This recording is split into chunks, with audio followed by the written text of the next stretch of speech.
Donc, allons-y ici avec notre introduction à la section 6.1, c'est-à-dire de savoir qu'est-ce que la vitesse de réaction représente. Alors, on introduit ça ici avec notre paragraphe de base. Alors, on le sait, hein, toutes les réactions chimiques ne se produisent pas à la même vitesse. Alors, vous avez deux exemples ici. La corrosion d'une carrosserie d'automobile, c'est une oxydation. Alors ici, là, on peut parler d'une oxydation. Alors, une oxydation, ça se fait normalement très lentement. Alors, c'est un métal qui réagit avec l'oxygène de l'air. Et donc, c'est par exemple notre phénomène ici de rouille. Bon, alors évidemment, ça se produit, comme on dit, très lentement. Mais si on regarde une autre réaction chimique qui peut se passer au niveau d'une voiture, c'est-à-dire le fait que les coussins gonflables vont se gonfler, ça se fait par une réaction chimique là, extrêmement rapide. Et ça se fait, comme on le mentionne ici, là, en quelques millisecondes. Alors, dans ce chapitre-là, on va voir comment évaluer et comment mesurer également là, la vitesse des réactions chimiques. Donc, si on regarde ici notre graphique de droite, ce qu'on peut remarquer, c'est qu'il y a en ordonnée ici le nombre de particules et en abscisse, donc le temps. Alors évidemment, quand on veut mesurer la vitesse d'une réaction chimique ou la vitesse de n'importe quoi, on va avoir ici le temps en abscisse. Maintenant, on remarque que vous avez deux courbes dans notre graphique. Alors, la courbe des réactifs et la courbe des produits.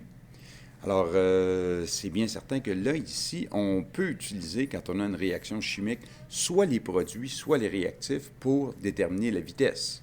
Maintenant, si on regarde ici, là, on nous dit que notre graphique de droite montre comment peut varier la quantité de réactifs et de produits avec le temps. Au début de la réaction, donc évidemment, on parle de ce moment-ci, au début de la réaction, on remarque que la quantité de particules de réactifs, donc les réactifs ici, au début de ma réaction, bien, c'est bien évident que la quantité, elle est grande. Donc, la quantité est grande puisque dans une réaction chimique, on a toujours nos réactifs, mais nos réactifs qui vont donner des produits. Alors, évidemment, les réactifs vont toujours avoir tendance à diminuer en termes de quantité et les produits avoir tendance à augmenter. Tandis qu'au départ, la quantité de produits, de particules de produits est nulle. Mais à mesure que la réaction progresse, la quantité de réactifs, elle va diminuer et celle des produits, donc, va augmenter. Et on remarque que ma réaction ici ne se fait pas, donc, à un rythme constant. Parce que si la réaction se faisait à un rythme constant, ce qu'on aurait, c'est une droite.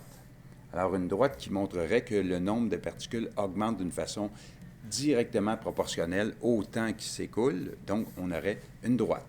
Alors cette courbe-là m'indique justement que cette réaction-là commence rapidement, les produits se forment rapidement au début et ensuite la réaction va ralentir.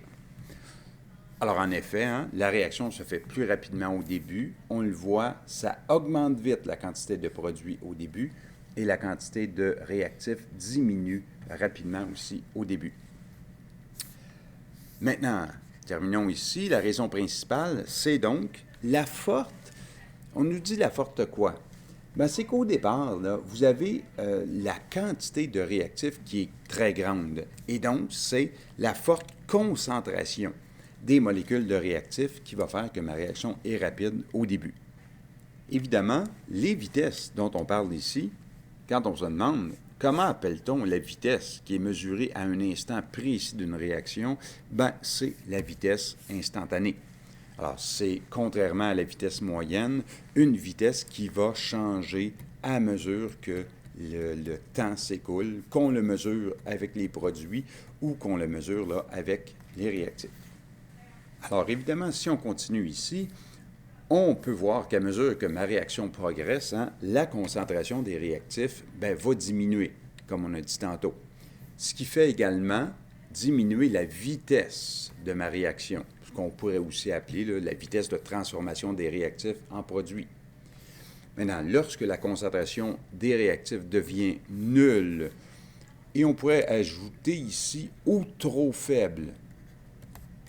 Alors, parce que ce n'est pas nécessairement là, complètement complètement nulle. Des fois, quand la concentration devient trop faible, ben, la réaction s'arrête tout simplement parce qu'il n'y a pas assez de collision efficace, là, tout simplement. Lorsque donc la réaction est terminée, la courbe montrant la quantité de produits et de réactifs se stabilise. C'est ce qu'on a vu lorsque, voilà, on se retrouve avec un genre de plateau. Pendant une réaction chimique, donc, la quantité de réactifs diminue toujours et la variation dans la quantité de réactifs est toujours donc, négative. C'est pour ça qu'au niveau des formules, pour calculer la vitesse de réaction, on va voir que ma vitesse de réaction est toujours définie comme étant un négatif. Alors, moins la quantité ici de réactifs transformés. Parce que la quantité de réactifs transformés, puisque ça diminue la quantité de réactifs, cette valeur-là va être négative. Alors évidemment, si on met un moins devant un négatif, on va se retrouver avec une valeur positive. Donc la vitesse de réaction, qu'elle soit calculée avec la quantité de réactifs transformés ou qu'elle soit calculée avec la quantité de produits formés, qui est, elle, positive, ici on a une valeur négative, mais moins, ça fait positif, et plus, évidemment, ça va nous donner un positif ici. Alors, la vitesse d'une réaction, c'est toujours positif.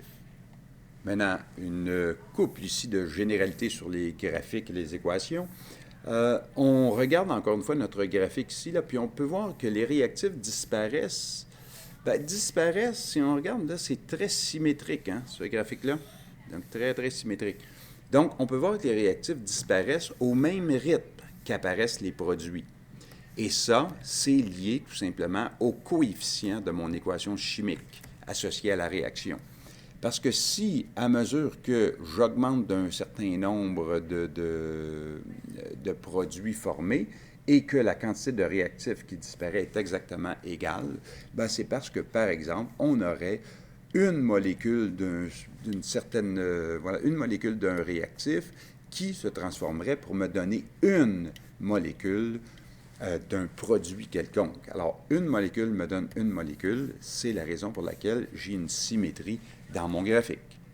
Mais au contraire, dans d'autres circonstances, on pourrait avoir un graphique comme celui qui est montré à droite ici, qui montre une situation différente. Et on le voit très bien ici, hein?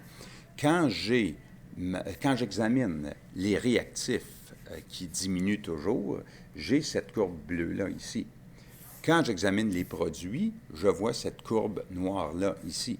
Puis on voit très bien que la quantité de réactifs ne diminue pas au même rythme que la quantité de produits est formée. Alors, on le mentionne bien ici, là. En effet, on voit ici que la quantité de produits formés, elle est nettement supérieure. En fait, elle est 2 fois plus grande que celle des réactifs. Le graphique, à ce moment-là, nous montre donc que chaque molécule de réactif nous donne plus qu'une molécule de produit, comme on pourrait le montrer par l'équation qui est là.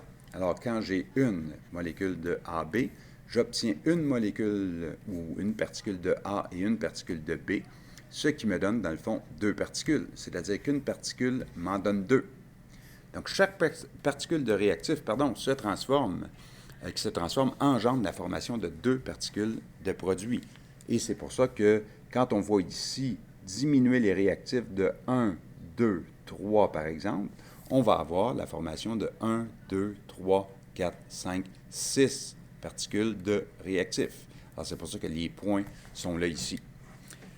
Alors, voilà ici, par exemple, également, quand tous les réactifs ont réagi, on a 1, 2, 3, 4, 5 carreaux, mais quand tous les produits ont été formés, j'ai 1, 2, 3, 4, 5, 6, 7, 8, 9, 10 carreaux. Alors, c'est toujours une quantité de produits 2 fois plus grande que de réactifs qui se transforment, qui se trouvent à réagir.